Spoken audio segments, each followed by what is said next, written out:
So over here, you can see that I have this video right here. So let me just go around over here onto the option. You can see that the video is 16:9 aspect ratio right here. Let's say what I want to do is I want to go ahead and export this out as a standard definition format. So if I were to go to S.264, let's say for example, and choose a standard definition format. So if I were to go ahead and select, let's say YouTube like 480p SD wide, then you can see this particular resolution right here.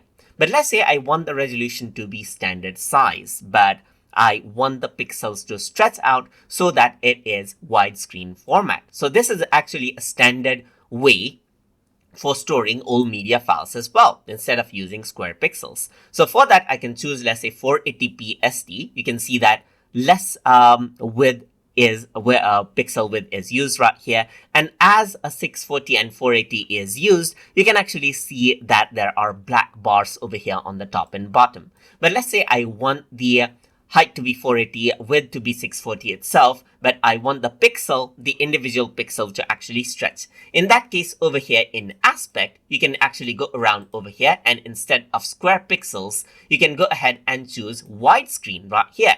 Once you do that, you can see that the black bars actually reduces. That is because we chose a widescreen format. That means the pixels, the individual pixels itself stretch. So you don't actually see the width changing out right here. The number of pixels is the same, but the pixels will stretch. So you can go ahead and choose a format as you like right here, just like this. So you can go ahead and let's say, for example, choose out widescreen format right here. Let's say, for example, a DP Power widescreen or this widescreen right here. And you can see that the pixels actually stretch right here, just like this. So you can even go ahead and change this out, as you can see right here.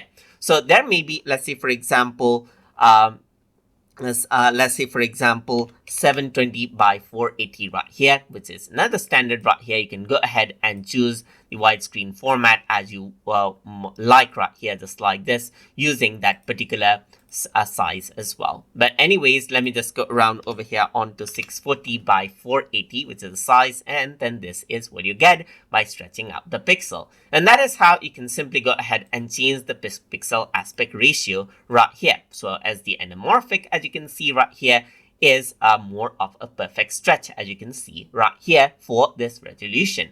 So that is how you can go ahead and change out the pixel aspect ratio inside of Adobe Media Encoder. So I hope you guys learned something as always. And as always, please like, comment, share, and subscribe.